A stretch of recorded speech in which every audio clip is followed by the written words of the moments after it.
Hello, everybody, and welcome to another episode of Public Opinion with your host, Pam Morton. Public Opinion is the current event discussion and debate show that gives participants the opportunity to discuss and defend their opinion on some of the hottest topics in the news today. So this is how it works. Each participant that I call an opinionator is given 2 minutes to respond to the public opinion question for the week. And then after that, the floor is open for healthy discussion and debate. So let's get started and meet our participants for this week. We have Vanetta from Solon, Ohio. Vanetta is a special events executive. And then we also have Ariane, also from Solon, Ohio. Ariane is the CEO and president of her very own construction company. So I'm very proud to have these women on the show. So let's find out what the public opinion question is for this week. Donald Trump is 74 and Joe Biden is 77. Their physical and mental stamina has been brought into question. Do you think there should be age maximums along with other requirements? For example, college degree, psychological evaluations, etc., for becoming president? All right, so we are going to start with Vanetta. And Vanetta, you can go ahead and start. Thank you, Pamela, for having me on this show. I'm very excited about it. Now, this is a great question for me because I think 8 to 12 years ago, I wouldn't have even given this any consideration. And if I had, I think I would have been firmly to say, no, I think someone over 75 should not be president. But you deal with the cards that are dealt with to you. And today, Joe Biden is 77. And I'm very happy with him as a candidate. I do not think age should be a barrier in being the president. I think there's so many more things that are important. As you said, the psychological review. I tend to wonder if they had one for our current president. I know a college degree is important. I want it for my children, and I want my president to be smart. So I do think it's very important. I think that there's no expiration day on greatness. So you can come up with something that is phenomenal at any age and stage. I also know that president is a very taxing role, but I think part of the most taxing part of it is running for president. So he's making it through I think the most difficult part of this race. As a president, I want someone who has traveled a path and who has an understanding. I believe that wisdom comes with age. Now, you have to be 35 to be president. And I believe that there's something to be gained from a youthful point of view. But I also believe that when you've traveled a road, you've had the opportunity to see your mistakes. And I like the fact that Biden says he made a mistake with Anita Hill. The choices he made, the way he approached it was inappropriate. And if he had the opportunity, he would go back and do it differently. I think that takes a courage and a strength that I admire. And that's what I want in my president. There's lots of great things that happen in your 70s or men or women accomplished. My favorite person in the world right now is Dr. Fauci. He's 79 years old, okay? Patti LaBelle, 77. All right, Warren Buffett, 80. These are men that I have high amounts of respect for, and I would like to sit down with at any top opportunity I could have. So I'm all in favor of no age limits on the presidency. All right, so now we're going to have Ariane. Ariane, if you want to start, your 2 minutes starts now. Thank you so much for having me, Pam. I'm very excited to be part of Public Opinion. This is a very great program that I'm excited for you. I am actually torn on this question. And I was like, okay, maybe I had to get a decision before tonight's show. But I was unable to come up with that decision, and I was hoping through our discussion that we would, that I would listen and learn some things. But as I get older, I've learned to appreciate age a lot more. And it's not just because I'm aging; it's just that I realize that as I was younger, I would say, "Oh, they don't know what they're talking about. They don't know what they're doing." But I realized that being seasoned is very important, and I think wisdom is important. But on the other hand, judges usually have an age where they age out and they are no longer able to run. And that's because they have people's lives in their hand. You have someone's life that you are going to determine how they are going to be sentenced, if they are going to go to jail, if they are going to be free. And I think because of the aging out process, they feel that there's some type of discernment that you have to take. And sometimes the mental capacity of when you get a certain age may not be the same. So we're talking about a judge that's talking about individualized for many cases. But for the president of the United States, we are talking about a whole country. Ronald Reagan was the oldest president that became president before, I believe before Trump, or actually the oldest. And we found out that he had dementia 5 years afterwards. But if everybody remembers, he would do and say things. And we thought before, we were like, something isn't all the way there. So, I mean, I hate to say it. We hate to discriminate on age. I know that I hate to, because I know it's probably going to happen. My kids tell me and try to get me out the way right now in my business. But it's a fact. So. All right. And your 2 minutes is up. Okay. All right. You all did a fabulous job. I think that both of you gave very good points. I really, really do. And like you said, Ariane, there's, even though there's wisdom that comes with age, there also is a lot of responsibility when it comes to being president. And Vanetta, I understand what you're saying as well, because you gave examples of a lot of people who are still doing their thing and doing it very well at the ages that they are at. So, Ariane, you're saying, yes, you think there should be a maximum. And if there should be a maximum, what age do you think that maximum should be? So that was hard also. I went back and did a little bit of research, and I looked and saw that when George Washington was first president, I went all the way back. You went way back. Right, way back. But the life expectancy from then until 1850 was actually only 38 years old. And so George Washington was 56. So at that time, if it's 38 and 56, you're talking about an almost 20-year difference. But it was okay. So that was considered old. Now our life expectancy today is 76.2 or something like that.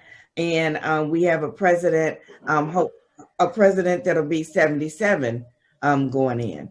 We have Donald Trump, who's 70 years old. So how do you... 74. You're right. He was 70 the first time, 74. Mm-hmm. So I was trying to think, okay, if you do this test and you do this mental capacity test, which I think is a good thing, how do you implement it and at what age? So that part I really don't know, but I'm thinking there's some scientists out there or some doctors like Dr. Fauci that we can go to it and maybe get that age limit. I think for judges is 72 years old. Is it 70? Okay. So, and so Vanetta, you don't think that there should be any age maximums, but do you think there should be any other requirements though, other than 35 and just being a U.S. citizen? I do think that there should be some other requirements. I know that you're required to be a citizen and have been in the country for 14 years prior to running for president. But I also think that there should be some requirements to show a track record of compassion and understanding and knowledge, a willingness to accept others' views. I don't believe that one man at any place can know everything. So I think I would like to be able to say that I could go back in your history and see where you've worked with others who had dissenting opinions and that you were able to unite people.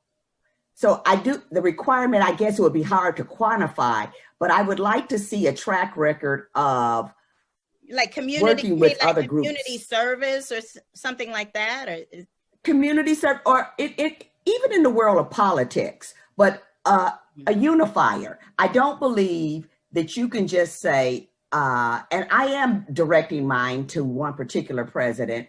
I don't believe that being a corporate head makes you able to run the free world. There is a great deal of diplomacy that's needed in the office and respect. So if I can go back in your history and find that, I think just like anything else, there's a moral clause to have my job and many other jobs. I think that should be required as a president. Exactly. And that's the problem I'm having with the whole thing is, and like, Ariane, you run a construction company. And if someone wanted to come and work for your company, wouldn't you at least look to see like what type of experience they have, what knowledge they have about the job? And that's almost every job except for the most important job, the leader of the free world with the most important job. And not only that, and tell me if I'm wrong about this, but isn't being president a federal job or a government job? If you went on USA jobs.gov, they always have things on there that are called knowledge, skills, and abilities. And these are the things that they look at to determine whether or not you qualify for a job. So I don't even understand how a person can become a president but not have to explain any type of knowledge that they have about the job, any skill level or abilities. So Ariane, you want to speak to that or also speak to what Vanetta said? Yeah, I mean, I think it's very interesting. One of the terms that we've been hearing during this term with the man that's living in the White House right now is being presidential. We hear it all the time. Mm-hmm. Being presidential, because it was an assumption that we had that someone was, and we have seen the total, complete opposite of someone being presidential, where now we are having to define exactly what that means, where we thought it was a given. The highest office in the United States would be one of respect and prominence, but he has simply made a joke out of what it means to be presidential. I was on every job that we have, you check the qualifications, you check past experience.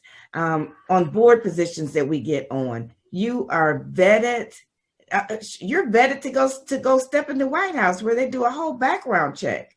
I mean, I cannot believe the highest office is based on a popularity contest.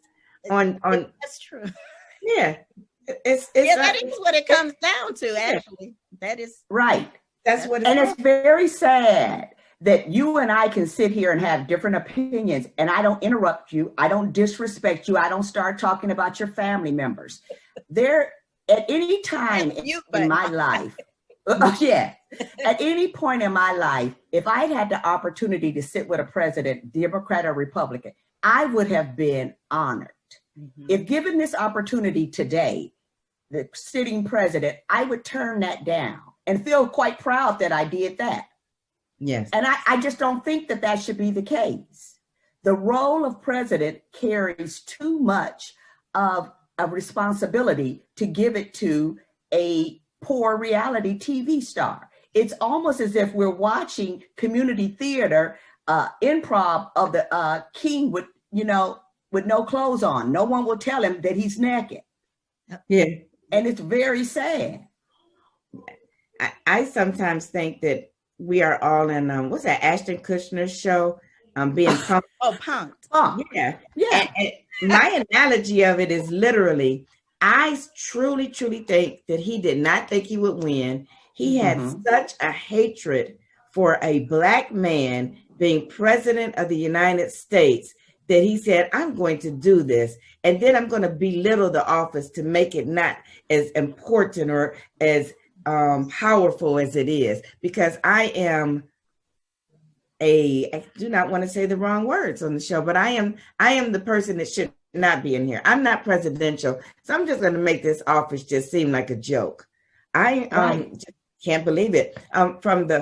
From the president to the first lady. I mean, there is a amount of respect that you should have to be. Now, if the Obamas weren't Black and some of the things they did and said, and magazines they have been in, and what they've shown and haven't shown, and the sexuality, that would not be tolerated or expected.